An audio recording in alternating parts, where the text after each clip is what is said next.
Asia cup T20 ಟೂರ್ನಿಯಲ್ಲಿ ಭಾರತವೇ ಅಧಿಪತಿ. ಯಾಕಂದ್ರೆ ಬದ್ಧವೈರಿ ಪಾಕಿಸ್ತಾನವನ್ನ ಬಗೆ ಬಡಿದು ಟ್ರೋಫಿ ಗೆದ್ದಿದೆ ಭಾರತ. ಪಾಕ್ ವಿರುದ್ಧ ಮೈದಾನದಲ್ಲೂ ಕೂಡ ಆಪರೇಷನ್ ವಿಜಯವನ್ನ ನಡೆಸಿತ್ತು ಭಾರತ ತಂಡ.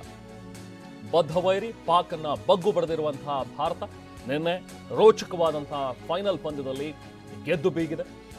41 ವರ್ಷಗಳ ಬಳಿಕ ಫೈನಲ್ನಲ್ಲಿ ಪಾಕಿಸ್ತಾನ ಮತ್ತೆ ಭಾರತ ಎದುರಾಗಿತ್ತು.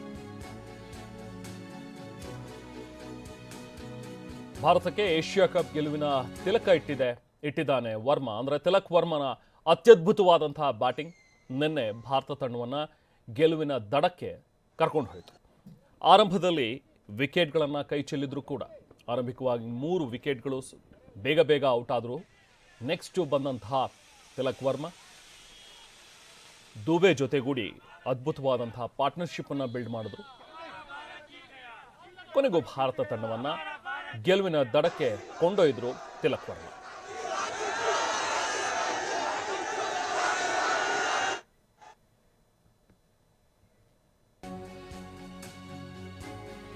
ನಮ್ಮ ಹುಸೇನ್ ನಖ್ವಿಯಿಂದ ಟ್ರೋಫಿ ಸ್ವೀಕರಿಸಲು ನಿರಾಕರಿಸಿದ್ದಾರೆ ಏಷ್ಯನ್ ಕ್ರಿಕೆಟ್ ಕೌನ್ಸಿಲ್ನ ಮುಖ್ಯಸ್ಥರಾಗಿರುವಂತಹ ನಖ್ವಿ, ಜೊತೆಗೆ ಪಾಕ್ ಕ್ರಿಕೆಟ್ ಬೋರ್ಡ್ನ ಅಧ್ಯಕ್ಷನೂ ಕೂಡ ಆಗಿರುವಂತಹ ನಖ್ವಿ ಅವರು ನಿನ್ನೆ ಸಹಜವಾಗಿ ಈಗ ಏಷ್ಯನ್ ಕ್ರಿಕೆಟ್ ಕೌನ್ಸಿಲ್ನ ಅಧ್ಯಕ್ಷರು ಅಂತ ಹೇಳಿದ್ಮೇಲೆ ಏಷ್ಯಾ ಕಪ್ ಟ್ರೋಫಿಯನ್ನ ಕೊಡೋದಕ್ಕೆ ಅವ್ರನ್ನೇ ಕರೆದಿದ್ರು ಚೀಫ್ ಗೆಸ್ಟ್ ಆಗಿ. ಆದರೆ ನಮ್ಮ ಭಾರತೀಯ ಆಟಗಾರರು, ಅದರಲ್ಲೂ ಸೂರ್ಯಕುಮಾರ್ ಯಾದವ್, ನಾನು ತಗೊಳ್ಳಲ್ಲ ಇವರಿಂದ ಕಪ್ಪನ್ನ ಅನ್ನುವಂಥ ಒಂದು ಮಾತನ್ನ ಹೇಳಿ ಹಲವು ನಿಮಿಷಗಳ ಕಾಲ ಈ ಒಂದು ಸೆರೆಮನಿ ಕೂಡ ಮುಂದೂಡಂತಾಯಿತು. ಡಿಲೇ ಆಯಿತು ಪ್ರೆಸೆಂಟೇಷನ್ ಸೆರೆಮನಿ. ಬಟ್ ಭಾರತ ತನ್ನ ನಿಲುವಿನಲ್ಲಿ ಬದ್ಧವಾಗಿತ್ತು. ನಾವು ವೈರಿಗಳಿಂದ ಅವರಿಂದ ನಾವು ಟ್ರೋಫಿಯನ್ನು ಸ್ವೀಕರಿಸೋದಿಲ್ಲ ಅಂತ. ಯಾಕಂದರೆ ಮೊಹಸಿನ್ ನಖ್ವಿ ಏಷ್ಯನ್ ಕ್ರಿಕೆಟ್ ಕೌನ್ಸಿಲ್ನ ಮುಖ್ಯಸ್ಥ ಮಾತ್ರ ಅಲ್ಲ, ಪಾಕ್ ಕ್ರಿಕೆಟ್ ಬೋರ್ಡ್ನ ಅಧ್ಯಕ್ಷ ಕೂಡ ಆಗಿದ್ದಾನೆ. ಜೊತೆಗೆ ಅಲ್ಲಿನ ಮಿನಿಸ್ಟರ್ ಕೂಡ. ಆಪರೇಷನ್ ಸಿಂಧೂರ ಟೈಮಲ್ಲಿ ಪಹಲ್ಗಾಮ್ ಅಟ್ಯಾಕ್ ಸಂದರ್ಭದಲ್ಲಿ ಆಡಿದಂತಹ ಮಾತುಗಳು ಎಲ್ಲವೂ ಕೂಡ ಭಾರತೀಯರಿಗೆ ಘಾಸಿ ಉಂಟು ಮಾಡಿತ್ತು. ಹಾಗಾಗಿ ಸೂರ್ಯಕುಮಾರ್ ಕೂಡ ಒಂದು ಖಡಕ್ ನಿರ್ಧಾರವನ್ನು ತಗೊಂಡ್ರು. ಯಾವುದೇ ಕಾರಣಕ್ಕೂ ನಾವು ಟ್ರೋಫಿಯನ್ನು ಇವ್ರ ಕೈಯಿಂದ ತಗೊಳ್ಳೋದಿಲ್ಲ ಅಂತ.